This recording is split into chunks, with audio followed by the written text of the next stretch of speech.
Hello, cherished viewers. Welcome to podcast channel. Remember to like and subscribe. Enjoy the content.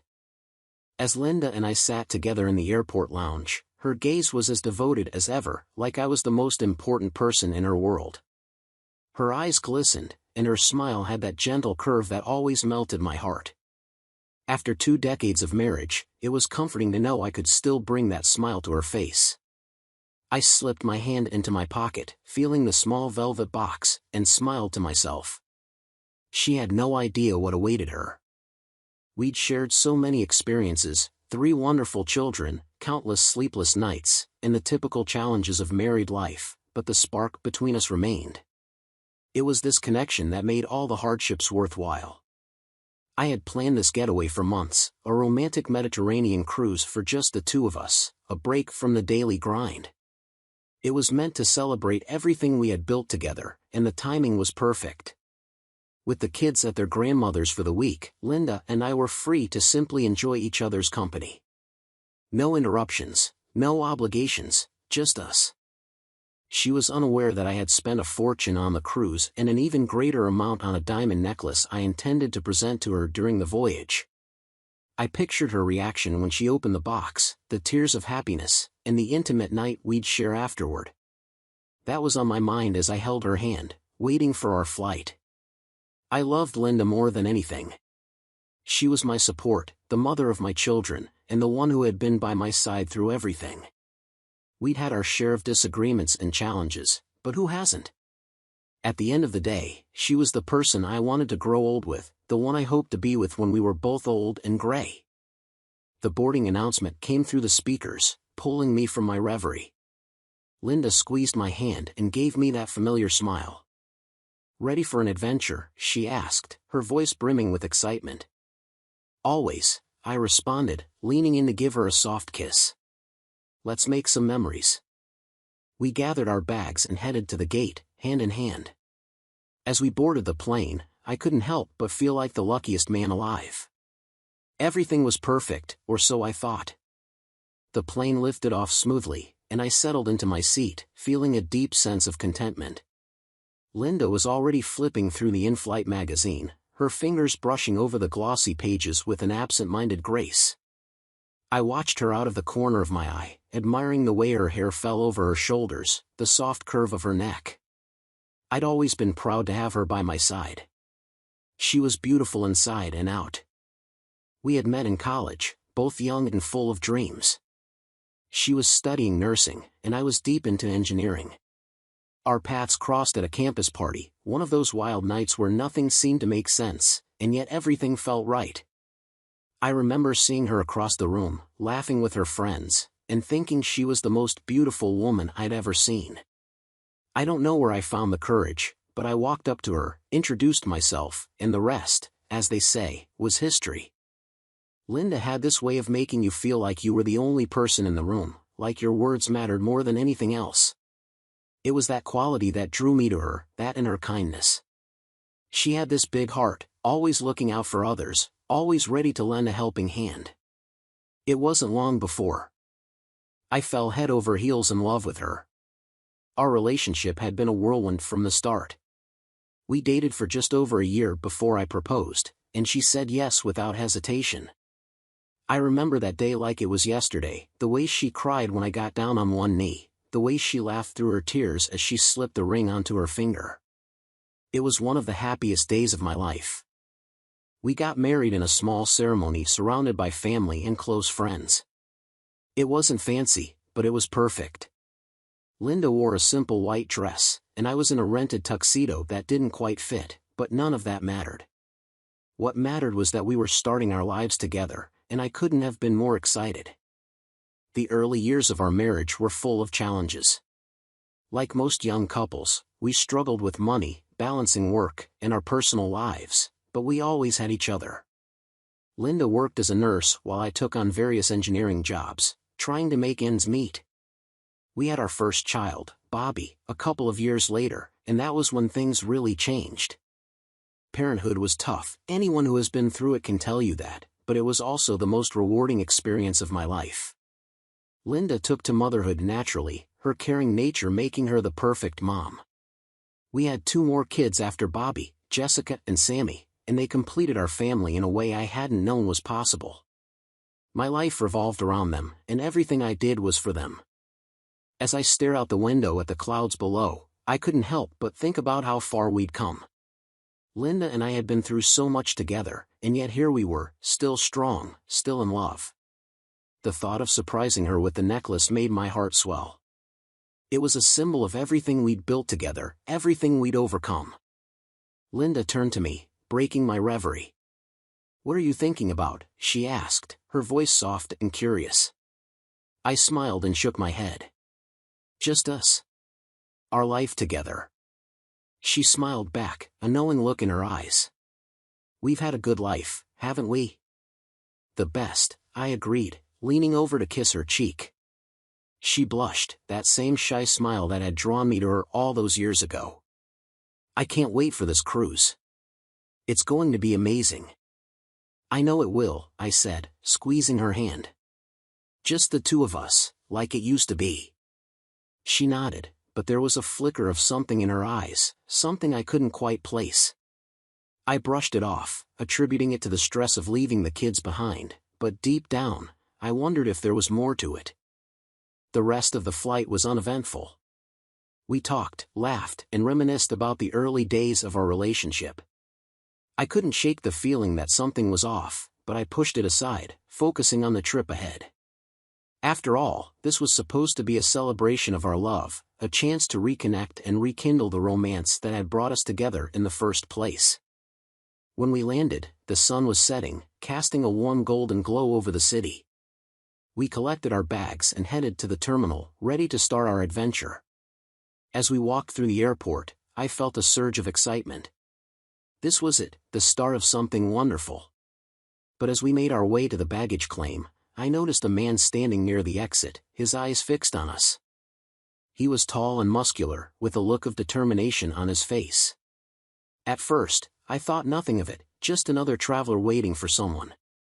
But then his eyes met mine, and a chill ran down my spine. There was something about the way he looked at me that made me uneasy. I tightened my grip on Linda's hand, pulling her closer to me. She looked up, surprised by the sudden movement, but I just smiled and kissed her forehead, trying to push the unease away. As we stepped outside, I took a deep breath, trying to shake off the strange feeling that had settled over me. We hailed a cab outside the airport, the excitement of the trip still buzzing in my veins, but that strange feeling of unease lingered. As we settled into the back seat, I tried to focus on the adventure ahead. Linda rested her head on my shoulder, and I wrapped my arm around her, drawing comfort from her presence. The drive to the port was short, and soon we were standing before the massive cruise ship that would be our home for the next 10 days. The ship loomed large, its lights twinkling in the early evening dusk. It was everything I had hoped for and more, a floating paradise where Linda and I could reconnect and escape the pressures of everyday life. We checked in, handed over our luggage to be delivered to our suite, and made our way onto the ship. As we stepped aboard, I felt a surge of excitement. This was it, the beginning of the perfect vacation. We explored the ship, marveling at the luxurious amenities, the endless array of activities, and the stunning views of the ocean stretching out before us. Linda seemed a bit distracted, but I chalked it up to travel fatigue. We hadn't been away from the kids in so long, and I figured she was just adjusting to the idea of being alone with me again. I didn't push her, deciding instead to let her take things at her own pace. After all, we had all the time in the world. That night, we had dinner at one of the ship's elegant restaurants. The atmosphere was romantic, with soft music playing in the background and candlelight flickering on the tables. I reached across the table, taking Linda's hand in mine. "This is perfect," I said, smiling at her. "Just you and me." She smiled back, but again there was that flicker of something in her eyes, something I couldn't quite place. She squeezed my hand and said, "It's beautiful, Mark. Thank you for planning all of this." After dinner, we strolled along the deck, the ocean breeze cool against our skin. I pulled her close, wrapping my arm around her waist as we walked in comfortable silence. I could feel the tension melting away, the stress of life back home fading into the background. This was exactly what we needed, a chance to reconnect, to remember why we fell in love in the first place. But as we approached our suite, I noticed a figure standing near the door, his back turned to us. My heart skipped a beat as I recognized him, the same man from the airport. He turned slowly, his eyes locking onto mine with a cold, calculating gaze. Before I could react, he stepped forward, closing the distance between us in an instant. What the? I started to speak, but the words were cut off as his fist connected with my jaw, sending me sprawling to the ground. Pain exploded in my head, and I heard Linda gasp, her scream cutting through the night air. I struggled to get up, but the man was on me again, his fists raining down with brutal efficiency. I tried to fight back, but he was stronger, faster, and clearly knew what he was doing. Each blow sent waves of pain crashing through my body, and within seconds, I was dazed and barely conscious. Through the haze of pain, I heard Linda's voice, pleading and panicked, "Stop. Please, stop." The man finally paused, his breath ragged as he looked down at me with a sneer. He grabbed Linda by the arm, pulling her towards him. "Let's go," he said, his voice cold and commanding. I tried to speak, to call out to her, but the words wouldn't come. My vision blurred, and I could barely keep my eyes open. I saw Linda hesitate, glancing back at me with an expression that tore through my heart, guilt, fear, and something else, something darker. And then she was gone, walking away with him, leaving me lying on the cold deck, broken and confused. I don't know how long I lay there before someone found me. The next thing I remember is being helped to my feet by a crew member, his concerned face swimming in and out of focus as he asked if I was okay. I couldn't answer, couldn't think straight. My mind was reeling, trying to make sense of what had just happened. Linda was gone. She had walked away with him, whoever he was, and left me there like I was nothing. As they escorted me to the ship's infirmary, everything became clear, the truth hitting me like a freight train. The man from the airport, the way Linda had been acting, her distracted behavior, it all made sense now. She hadn't been tired or stressed, she had been hiding something, something she didn't want me to know. Linda was cheating on me. The fluorescent lights in the ship's infirmary were harsh and unforgiving, casting a sterile glow over everything as the nurse patched me up. My head throbbed, my jaw ached, and every breath I took sent a sharp pain through my ribs, but none of it compared to the agony inside, the burning realization that Linda had betrayed me. The nurse was gentle, her hands moving quickly as she cleaned the cuts on my face and checked for broken bones. She asked me questions, what had happened, if I knew the man who attacked me, but I could barely respond. My mind was elsewhere, replaying the scene over and over again, Linda's face, her hesitation, the way she had looked back at me before leaving with him. She had walked away. She had chosen him over me. The thought was like a knife twisting in my gut, cutting deeper with each passing second. How long had this been going on? How could I had missed it? I thought back to the last few months, had there been signs, moments when I should have noticed something was wrong? I had been so focused on planning this trip, on making everything perfect, that I hadn't seen what was right in front of me. "Sir, are you okay?" The nurse's voice broke through my thoughts, pulling me back to the present. I nodded weakly, not trusting myself to speak. She gave me a sympathetic look, her eyes softening as she wrapped a bandage around my bruised ribs. "Do you want to report this to the ship's security?" she asked, her voice low and careful. I shook my head. "No," I finally managed to say, my voice hoarse. Just get me to my room." She hesitated, clearly concerned, but nodded. "Okay, but if you change your mind, let us know. And if you need anything at all, just call." I thanked her, though the words felt hollow in my mouth. All I wanted was to be alone, to process the storm of emotions that was tearing through me. A crew member helped me back to my suite, where I collapsed onto the bed, every muscle in my body screaming in protest. I stared up at the ceiling, the events of the night spinning around in my head like a nightmare I couldn't wake up from. Linda was cheating on me. It felt surreal, like something out of a bad movie. I had trusted her completely, believed in our love, in the life we had built together. And now, it was all unraveling before my eyes. I thought about the kids, the life we had created as a family. How could she do this to us? To them? The pain of betrayal was so overwhelming it felt like I couldn't breathe. I wanted to scream, to cry, to lash out, but I was too exhausted, too broken to do anything but lie there, numb and defeated. My phone buzzed on the nightstand, and I reached for it with trembling hands, half expecting a message from Linda. But it wasn't from her. It was a video message, and the sender's name made my blood run cold. Unknown number. My heart pounded in my chest as I opened the message, my fingers shaking. The video began to play, and I felt bile rise in my throat as I realized what I was seeing. Linda, in bed with him, the man who had attacked me. They were on the ship, in what looked like one of the luxury suites, their bodies tangled together in the sheets, their movements slow and intimate. Her soft moans filled the room, and I could see the look of pleasure on her face, the way she clung to him like he was the only thing that mattered in the world. I couldn't look away, even as the tears blurred my vision. This was my wife, the woman I had loved for 20 years, the mother of my children, with another man, the man who had just beaten me senseless. The video ended with a message typed out in bold letters across the screen, "This is just the beginning. She is mine now." I dropped the phone, my hands shaking uncontrollably, my heart shattered into a million pieces. The pain was unbearable, like my entire world had come crashing down around me, and I was left standing in the ruins, alone and devastated. Linda had betrayed me in the worst possible way, and now she was flaunting it in my face, taunting me with her infidelity. But as the shock began to wear off, a new emotion started to rise within me, rage. Pure, unfiltered rage. How dare she? How dare he?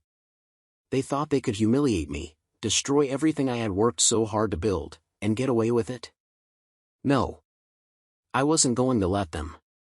I wasn't going to let her do this to me, to our family. This wasn't over, not by a long shot. I clenched my fists, ignoring the pain that shot through my body, and vowed to myself that I would get revenge. They would pay for what they had done. I would make sure of it. I didn't sleep that night, how could I? My mind was a whirlwind of anger, pain, and confusion. My body, too battered to find any comfort in the bed that felt too big, too empty without Linda beside me. Every time I closed my eyes, the image of that video flashed in my mind, Linda with him, doing things that used to be reserved for just the two of us. It felt like my heart was being shredded piece by piece until there was nothing left but raw, seething rage. By the time the sun began to rise, casting a pale light through the small window of my suite, I had made up my mind. I wasn't going to sit here and let them destroy me. If Linda thought she could just walk away from our marriage and flaunt her affair in my face, she was sorely mistaken. I would fight back, starting with the one thing she loved more than anything else in this world, our children. I forced myself out of bed, every movement sending a jolt of pain through my bruised and aching body. I didn't care. Pain was nothing compared to the burning need for revenge that fueled me now. I showered quickly, the hot water scalding against my skin, but it helped to wash away the fog of exhaustion, sharpening my focus. Dressed and ready, I grabbed my phone and opened the contacts. My hand hovered over Linda's number for a moment before I decided against it. No, I wasn't going to confront her directly, not yet. She'd get what was coming to her in due time. Instead, I dialed my mother-in-law's number. She answered on the third ring, her voice warm and familiar.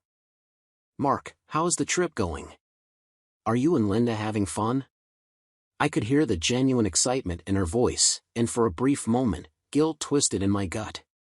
But I pushed it aside, knowing I had to do this for myself, for the kids. "Hi, Sally," I said, forcing calmness into my voice. "Listen, something has come up, and I need you to keep the kids a little longer." There was a pause on the other end of the line, and I could almost picture her expression, concerned, motherly. "Is everything okay? You sound off." I hesitated, wondering how much to tell her. But Sally was a strong woman, and she deserved to know the truth. "No, It's not okay, I said quietly, the anger simmering just below the surface. Linda, she's having an affair. I found out last night. There was a sharp intake of breath on the other end, followed by a heavy silence. When Sally finally spoke, her voice was thick with emotion. Oh, Mark, I am so sorry. I had no idea. I didn't either, I admitted, my voice cracking slightly. But I need you to keep the kids with you for a while. I can't let them get caught up in this mess. Of course, Sally said firmly. They'll stay here as long as you need. But Mark, what are you going to do? I swallowed hard, the weight of the decision pressing down on me. I'm going to take care of it, I said, the words feeling like a promise. I'm going to make sure she can't hurt them or me ever again. After ending the call, I felt a little lighter, as if making the decision had lifted some of the weight off my shoulders. But there was still so much to do, so many plans to set in motion. I knew I couldn't handle this alone, so I made the next call, to a lawyer I'd heard about from a friend. Michael Green had a reputation for being ruthless, the kind of lawyer who could tear someone apart in court without breaking a sweat. Green Law Offices, how may I help you? The receptionist answered, her voice chipper. I need to speak with Michael Green, I said, trying to keep my voice steady. It's urgent. Mr. Green is with a client right now, but I can schedule you for later this week. I interrupted, my tone sharper than I intended. Wait, this is about an infidelity case, and I need his help now. There was a brief pause, and then she said, hold on, please. I waited, the phone pressed tightly to my ear as the receptionist presumably informed Green of the situation. A moment later, his deep, authoritative voice came on the line. This is Michael Green. I hear you have an urgent matter. Yes, I replied, taking a deep breath. My wife is cheating on me. I need to file for divorce and get custody of my kids. Infidelity is a strong case for divorce, but it doesn't automatically guarantee custody, Green said, his tone measured and professional. But if you are serious about this, we can build a case. Do you have proof of the affair? I have video proof, I said, my voice hardening at the memory. That's a good start, Green said, a hint of approval in his voice. We can use that to your advantage. When you get back, come straight to my office, and we'll discuss the details. I'll be there, I promised, my resolve strengthening with each word. After hanging up, I took a deep breath, trying to steady myself. I wasn't the type to seek revenge, but this wasn't just about getting even. It was about protecting my kids, about making sure they didn't suffer because of Linda's betrayal. And it was about making sure Linda knew she had made the biggest mistake of her life. I wasn't going to let her destroy everything I'd worked so hard to build, not without a fight. As I stood by the window, staring out at the endless ocean, I could feel the anger boiling inside me, pushing me forward, driving me to do whatever it took to make her pay. I had been blindsided by her betrayal, but now I was going to take control. I wasn't going to be the victim in this story. I was going to be the one who came out on top, no matter what it cost. Linda had no idea what was coming. The cruise dragged on, each day feeling like an eternity as I planned my next move. I kept to myself, avoiding the areas where I might run into Linda or her lover. The ship was big enough that it wasn't too difficult, but every quiet moment, every pause in activity, was filled with the tormenting thought of what they were doing together. It was like a knife twisting in my gut, sharper each time I imagined them laughing, sharing intimate moments, her hands on him like they had been on me. The anger was relentless, a fire that wouldn't burn out no matter how hard I tried to smother it with thoughts of the kids, the future, or the revenge that was now my only focus. On the last night of the cruise, I sat alone in the dimly lit bar, nursing a drink. I wasn't much of a drinker, but the alcohol took the edge off the rage that simmered just below the surface. The bartender was friendly, chatting with the other guests, but he kept his distance from me. Maybe he could sense the storm brewing inside me, the barely contained fury that threatened to explode at any moment. I stared into the amber liquid in my glass, replaying the events of the past few days over and over in my mind. It felt like I was living someone else's life, like the betrayal I'd experienced was too surreal to be my own reality. But it was real, and the pain was unbearable. As I finished my drink, I felt a presence beside me. I turned, half expecting it to be Linda, maybe there to offer some apology. But it wasn't. It was him, the man who had stolen my wife, the man who had beaten me to a pulp and flaunted his conquest in my face. He looked at me with that same cold, smug expression I'd seen at the airport and again on the video. He didn't say anything at first, just stared at me as if sizing me up, waiting for me to make a move. I wanted to smash the glass in my hand against his face, to feel the satisfying crunch of bone under my knuckles, but I forced myself to stay calm. I wasn't going to let him provoke me, not here, not now. He wasn't worth it.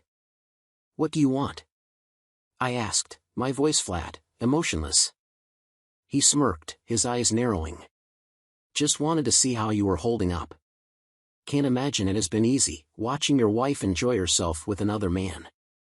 My grip tightened on the glass, the rage bubbling up, but I kept my expression neutral. "What are you trying to prove?" He leaned in closer, his voice low and taunting. "That you were nothing, Mark. That you were just a pathetic, weak little man who couldn't even keep his own wife satisfied." The words hit me like a physical blow, each one sharp and precise, cutting deeper into the wound that had been festering since the moment I realized Linda was cheating. I wanted to lash out, to tear him apart, but I knew that was what he wanted. He wanted to see me break, to prove that he had won. But I wasn't going to give him that satisfaction, not yet. "I'll tell you what," I said, my voice steady and cold. "Enjoy it while you can, because when this is over, you'll be nothing but a bad memory. And Linda? She'll come crawling back. And when she does, she'll realize just how big of a mistake she made." He laughed, a cruel, mocking sound that grated against my nerves. "You really think she's going back to you? She's finally found a real man, someone who knows how to take care of her, how to make her feel alive. You were just a stepping stone, Mark, a placeholder." I felt the blood rush to my face, the heat of anger burning through my veins, but I forced myself to stay calm. He was goading me, trying to push me over the edge, but I wouldn't let him. "Not here, not now." "I guess we'll see about that," I said, standing up and tossing some money on the bar. "Enjoy the rest of your trip. It's going to be your last." I turned and walked away, every muscle in my body tense, my fists clenched so tightly my knuckles turned white. I could feel his eyes on my back, could almost hear the smirk in his silence, but I didn't look back. I didn't need to. The battle lines were drawn, and I knew that the Real fight was yet to come. Back in my suite, I threw my suitcase open, stuffing my clothes inside with more force than necessary. My hands were shaking, the anger too much to contain, but I couldn't let it control me, not yet. I had to stay focused, had to keep my eye on the prize. This was just the beginning. Linda and her lover thought they had the upper hand, but they didn't know what I was capable of. They didn't know how far I was willing to go to protect what was mine, to get my revenge. I finished packing and sat down on the edge of the bed, my heart racing, my mind spinning with thoughts of what would come next. Tomorrow the ship would dock, and this nightmare of a cruise would finally be over. But the real nightmare was just beginning, for them, at least. I didn't sleep that night, too wired with anticipation, with the need to set my plan in motion. As the first light of dawn crept through the window, I stood up, ready to face whatever came next. When the ship finally docked, I was the first off, my suitcase in hand, my resolve stronger than ever. I didn't look back at the ship, didn't care where Linda and her lover were or what they were doing. I had one goal now, to get to the lawyer, to start the process that would tear their world apart just like they had torn mine. As I hailed a cab, I couldn't help but feel a twisted sense of satisfaction. They thought they had one, but they had no idea what was coming. This was just the beginning. The cab ride from the port to Michael Green's office felt like the longest journey of my life. The city passed by in a blur, my mind too consumed with thoughts of what was about to unfold. The cab driver tried to make small talk, but I barely registered his words, nodding absently as my thoughts spiraled through every possible outcome. When we finally pulled up in front of the office building, I paid the fare and stepped out, taking a moment to steady myself.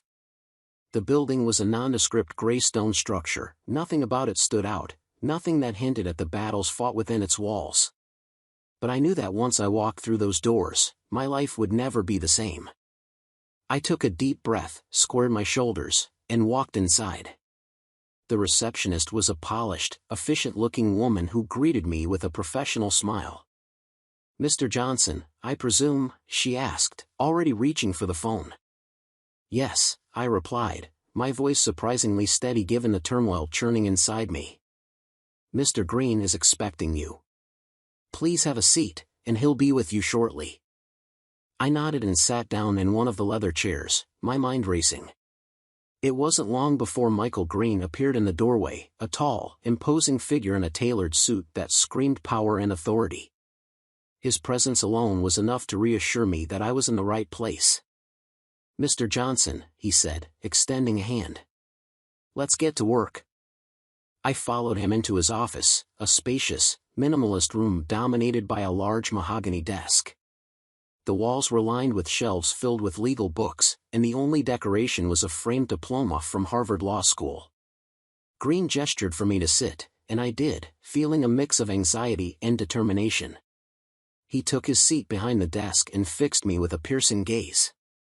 "You've been through a lot, Mr. Johnson, but I need you to stay focused. We are going to get through this, but I need every detail you can give me about your wife's affair, no matter how painful. The more we know, the better we can prepare." I nodded, my mouth dry, as I began to recount everything that had happened, from the moment I noticed the man at the airport to the brutal attack in the video that followed. Green listened intently, jotting down notes, his expression unreadable. When I finished, he leaned back in his chair, tapping his pen against the notepad. "This video is key," he said. "It's not just proof of infidelity, it's evidence of intent to inflict emotional harm. We can use this to build a case, not just for divorce, but for custody of your children."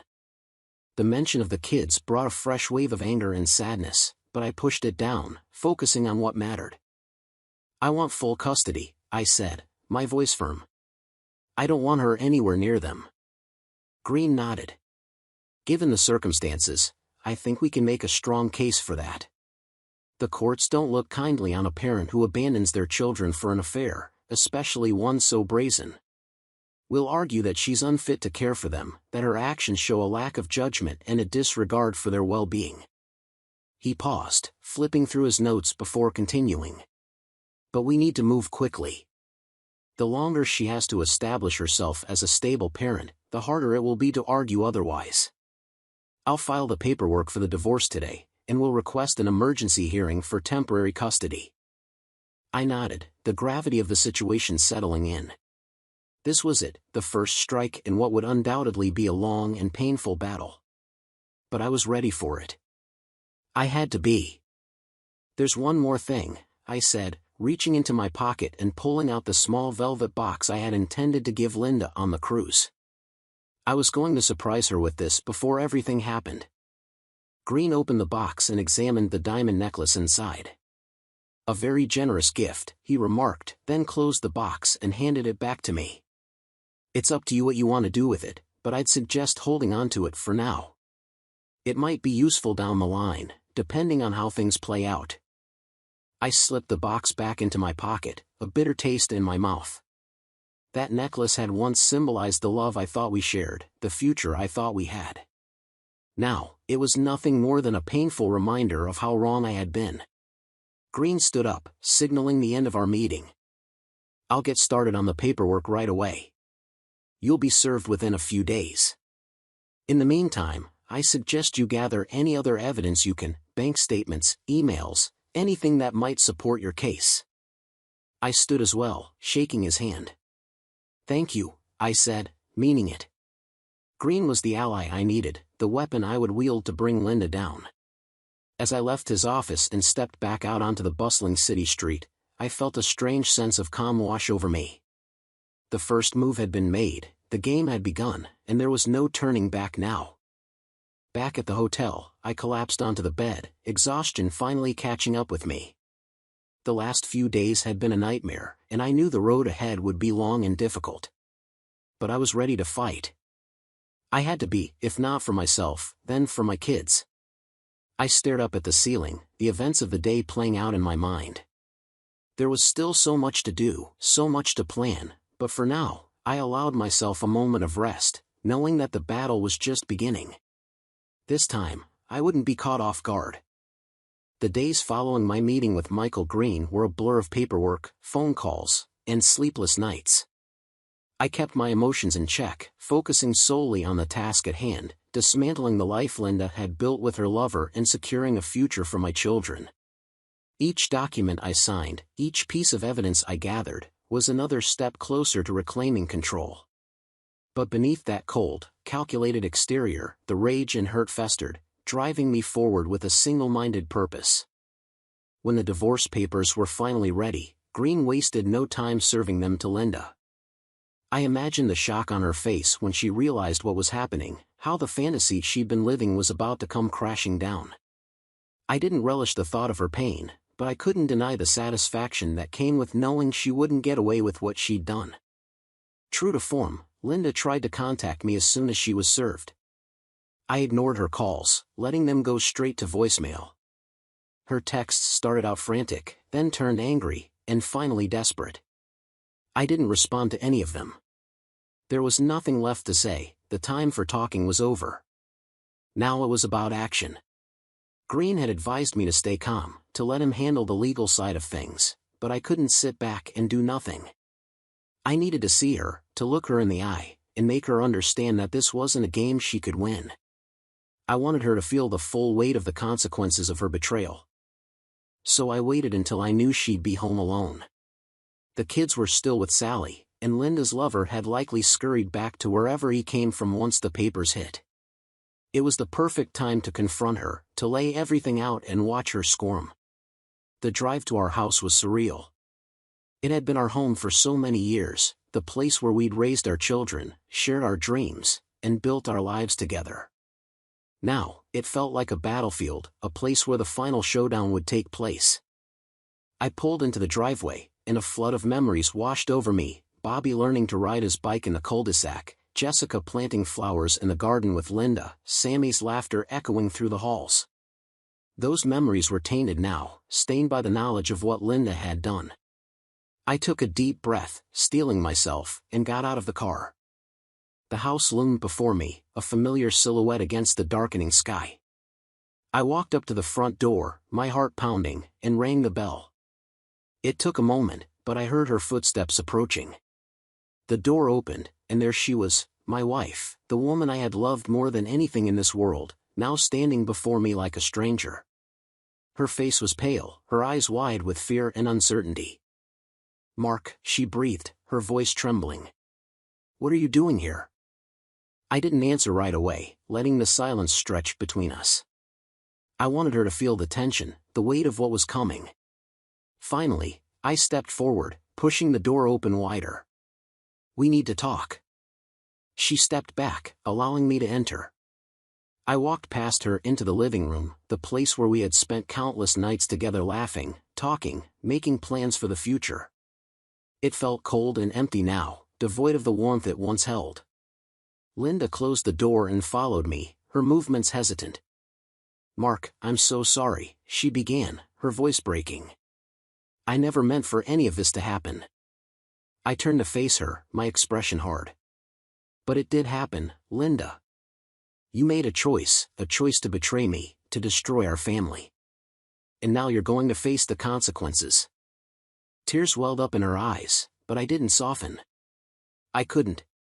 She needed to understand just how badly she had messed up. "I never wanted to hurt you," she whispered, her voice barely audible. I was lost, confused. "I made a mistake." "A mistake?" I repeated, my voice rising. "A mistake is forgetting our anniversary or burning dinner. What you did was a betrayal, Linda. You broke our marriage, our family, because you were confused. That's unforgivable, and you know it." She flinched at my words, her tears spilling over. I know I don't deserve your forgiveness, but I still love you, Mark. I always have." The audacity of her words hit me like a punch to the gut. Love? I spat, taking a step closer to her. You think this is love? You think sending me a video of you with another man is love?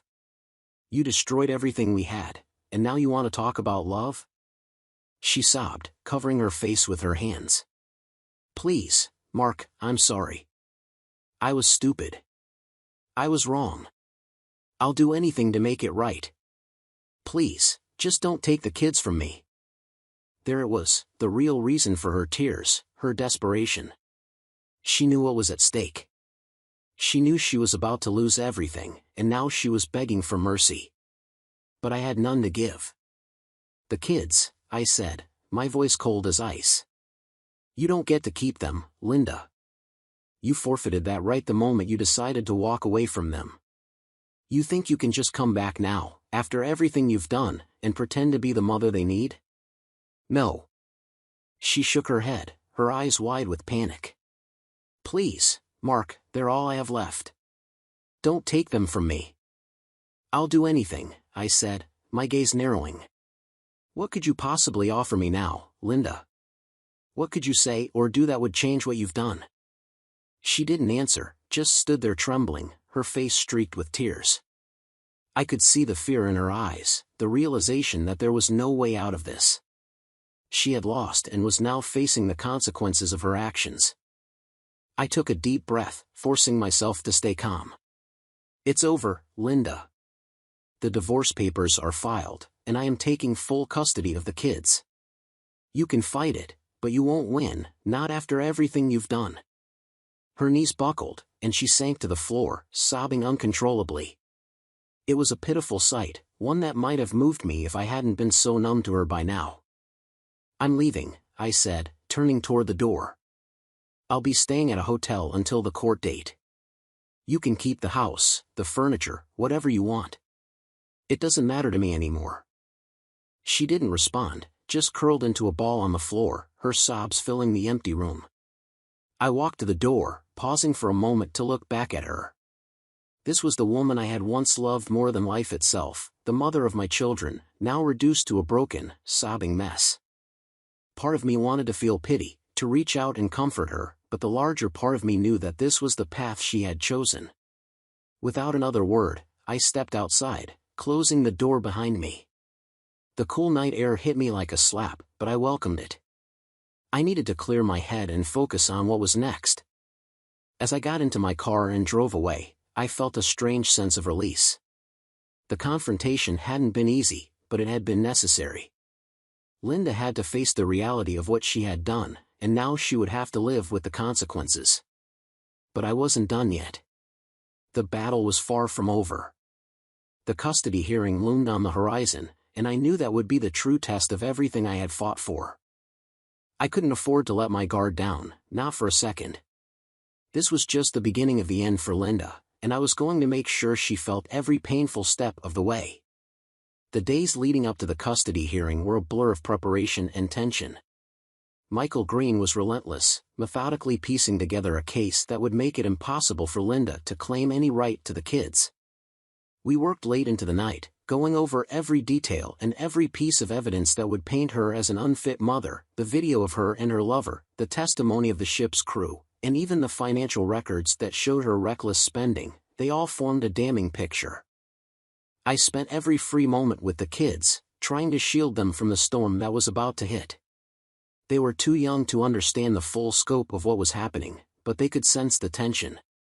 Bobby, my oldest, was the most perceptive.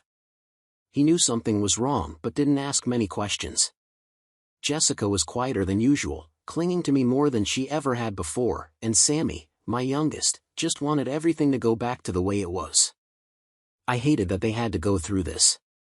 They were innocent in all of this, yet they were the ones who would suffer the most from Linda's betrayal. It broke my heart to see them so confused and hurt, but I knew that the only way to protect them was to win this custody battle. Finally, the day of the hearing arrived. I dressed carefully that morning, choosing a suit that made me feel confident and in control.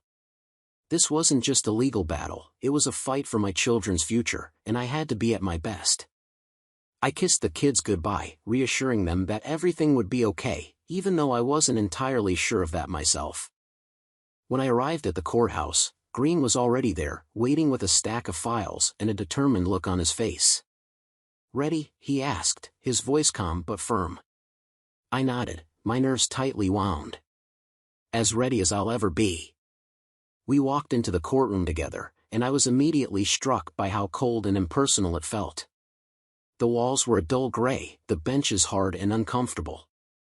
It was a place where lives were changed, where decisions were made that could alter the course of a family's future. Linda was already there, sitting on the opposite side of the room with her lawyer, a slick-looking guy in an expensive suit. She looked pale and tired, her eyes red from crying. She glanced at me as I walked in but avoided her gaze, focusing instead on the task at hand.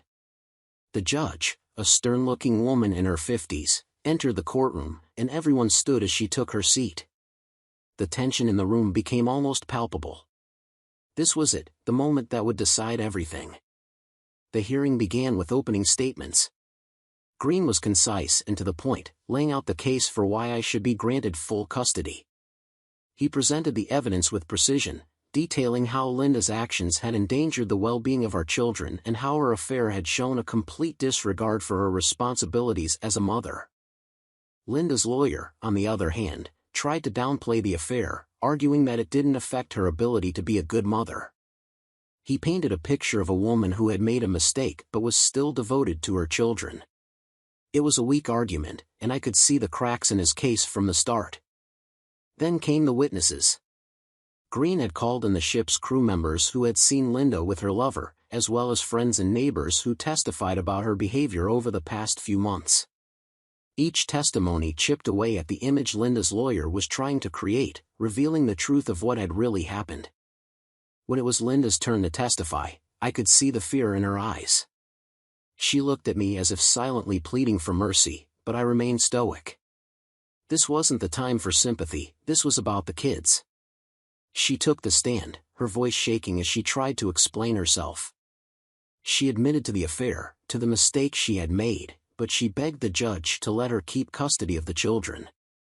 She swore that she still loved them and that she would do anything to be a good mother. When Green cross-examined her, he was ruthless. He questioned her judgment, her priorities, her ability to provide a stable environment for the kids. He brought up the video, the financial records, and the nights she had left the children to be with her lover. With each question, her defense crumbled, her answers becoming more desperate and less convincing. The judge watched everything with a keen eye, her expression giving nothing away. When it was finally over, Linda's lawyer tried to salvage what was left, but it was clear that their case had been torn apart. The judge called for a recess, and we all waited anxiously for her decision. I paced the hallway outside the courtroom, my heart pounding in my chest. This was it, everything. I had fought for everything. I had endured it all, and it all came down to this moment. Finally, we were called back into the courtroom. The judge took her seat, her gaze sweeping over both sides before she spoke. "I have considered the evidence presented today, and I have come to a decision," she began, her voice firm and authoritative. "This is a difficult case, one that involves not just the rights of the parents but the best interests of the children." She paused, and I held my breath, my hands clenched into fists at my sides. "It is clear to me that Mrs. Johnson has made choices that have significantly impacted her ability to provide a stable and nurturing environment for her children. While I do not doubt that she loves them, her actions have shown a lack of judgment and responsibility that cannot be ignored." Linda's face crumpled, her hands shaking as she gripped the edge of the table. I felt a pang of guilt, but I quickly pushed it aside. This wasn't about her, it was about the kids. "Therefore," the judge continued, "I am granting Mr. Johnson full custody of the children. Mrs. Johnson will be allowed supervised visitation, but primary custody will remain with Mr. Johnson." The words hit me like a wave, a mix of relief and sorrow washing over me. I had won. I had secured the future of my children, but at what cost? The woman I had once loved was now a broken shell of herself, and our family would never be the same. Linda broke down in tears, her sobs filling the silent courtroom. Her lawyer tried to console her, but there was nothing he could say to undo what had just been decided. The judge dismissed us, and I walked out of the courtroom feeling a strange sense of emptiness. I had won the battle, but it didn't feel like a victory. It felt like a loss, a final devastating blow to a life that was now shattered beyond repair. Green met me in the hallway, a look of satisfaction on his face. "You did it," he said, clapping me on the shoulder. "The kids are yours." I nodded, barely able to muster a smile. "Thanks, Michael. I couldn't have done it without you." He handed me a copy of the court order, his expression turning serious. "This isn't the end, Mark. Linda might try to appeal, and you need to be prepared for that. But for now, you've got what you wanted. Go home. Be with your kids. They need you." I thanked him again and left the courthouse, the weight of the day pressing down on me. The sun was setting as I drove back to my mother-in-law's house where the kids were waiting. They didn't know the details of what had happened, and I wasn't sure how I would explain it to them. All they knew was that their world had changed, and it was up to me to help them navigate through the wreckage. When I arrived, the kids ran out to greet me, their faces lighting up with smiles that broke my heart. They didn't deserve any of this, but I was determined to make sure they came through it with as little pain as possible. I hugged them tightly, feeling the tears welling up in my eyes. "We're going to be okay," I whispered, more to myself than to them. "I promise." As we walked inside, I couldn't help but think of Linda, alone in the house that was no longer a home. The woman I had loved, the mother of my children, was now just a painful memory of a life that could never be reclaimed. But there was no turning back now. The war was over, and I had won. Yet, in the silence that followed, I couldn't help but wonder if victory was worth the cost. In the days that followed the custody hearing, life slowly began to settle into a new normal. The kids and I moved back into the house, though it didn't feel like home anymore. The walls, once filled with laughter and love, now echoed with the memories of a life that had been torn apart. I did my best to fill the silence, to make the house a place where my children could feel safe and loved again, but it was a constant battle against the ghosts of the past. Linda moved into a small apartment across town, the weight of her actions bearing down on her more heavily with each passing day. She tried to maintain contact with the kids, but they were distant, confused by the sudden shift in their lives. Bobby was the most affected. He withdrew into himself, spending more time alone in his room. His once bright spirit dimmed by the turmoil of the past few months. Jessica was quieter than usual, her smiles fewer and farther between, while Sammy, too young to fully understand, clung to me, seeking reassurance that I was still there for him. Linda's visits were awkward and tense, the air thick with unspoken words and unresolved pain. She tried to make amends, to show the kids that she still cared, but it was clear that something had been irreparably broken. The kids were polite but distant, their trust in her shattered by the knowledge of her betrayal. I watched from the sidelines, torn between wanting to shield them from the pain and knowing that they needed to face the reality of what had happened. As the weeks turned into months, I threw myself into rebuilding our lives. I focused on my work, expanding the small business I had started in Fred's workshop. Determined to create a stable future for the kids, I hired additional help, and soon the business was thriving, giving me the financial security I needed to provide for my family. But no amount of success at work could fill the void left by the collapse of my marriage. I started seeing a therapist, hoping to make sense of the anger and sadness that still lingered. The sessions were difficult, forcing me to confront emotions I had buried deep inside, but it also brought clarity, helping me to understand that while I had won the legal battle, the emotional wounds would take much longer to heal. Linda too sought counseling, trying to piece together the fragments of her life. She reached out to me several times, asking for a chance to talk and explain, but I kept my distance. I wasn't ready to forgive, and I wasn't sure I ever would be. The betrayal was too deep, the pain too raw. One evening, a few months after the custody hearing, I received a call from Linda. It was late, and I was surprised to see her name on my phone. I hesitated before answering, unsure of what she could possibly want. "Mark," she said, her voice quiet and subdued. "I know you don't want to talk to me, but I just need a moment of your time. Please." I sighed, leaning back in my chair. What is it, Linda? I've been doing a lot of thinking, she began, her words slow and deliberate. About everything that's happened, about the choices I made. I know I can't undo the damage, but I need you to understand that I never meant to hurt you or the kids. I was lost, Mark. I didn't know who I was anymore, and I made a terrible mistake. I listened quietly, the anger that once consumed me now replaced by a profound, weary sadness. Linda, what you did changed everything. You didn't just hurt me, you hurt our children. That's something I can't overlook. She fought back tears, her voice shaking. I understand. I know I don't deserve your forgiveness, but I had to tell you I'm sorry. I am truly, deeply sorry for everything. For a long time, I was silent. The air between us was thick with the weight of what had been lost. Finally, I spoke, my voice steady but lacking warmth. I accept your apology, Linda, but it doesn't undo what happened. We can't turn back, we can only move forward. After another lengthy pause, she spoke softly. I hope that someday, for the sake of the kids, we can find a way to be civil. They deserve that. They do, I agreed, though the idea of anything more than co-parenting seemed impossible. From then on, our interactions were limited to discussions about the kids. We communicated through texts and emails, handling visitation schedules and school events, but there was no warmth or connection. We were bound by our children but otherwise remained strangers. As time passed, the pain began to ease. The kids adapted to the new reality, though the past left its mark in subtle ways. Bobby's hesitation to express his feelings, Jessica's quiet sadness, Sammy's need for constant reassurance. But we managed to move forward, rebuilding our lives day by day. A year after the custody hearing, I met someone new. Her name was Rachel, and she was everything I hadn't realized I needed: kind, patient, and understanding of my past.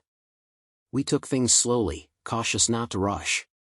Gradually, I found myself opening up to her in ways I hadn't thought possible. The kids liked her, and she was gentle with them, never trying to replace Linda but providing them with a different kind of support. As we spent more time together, Rachel became a natural part of our lives. It wasn't a fairy tale ending, life rarely is, but it was a second chance, a new beginning I hadn't thought I'd ever have. I learned to let go of the anger, accepting that while Linda's betrayal had changed everything, it didn't have to define my future. Linda and I never reconciled, but we managed to coexist for the sake of the kids. She remained in their lives, though their relationship with her was altered. They grew up knowing that, despite her mistakes, she was still their mother, and they loved her in their own way. As for me, I found peace in the life I had rebuilt. The pain never completely vanished, but it diminished over time, replaced by the love and joy I found in my children and with Rachel. The past was a part of me, but it no longer controlled me. One evening, sitting on the porch with Rachel and watching the kids play in the yard, I realized I had finally achieved what I had fought so hard for: peace. It wasn't perfect and came with sacrifice, but it was mine, and that was enough.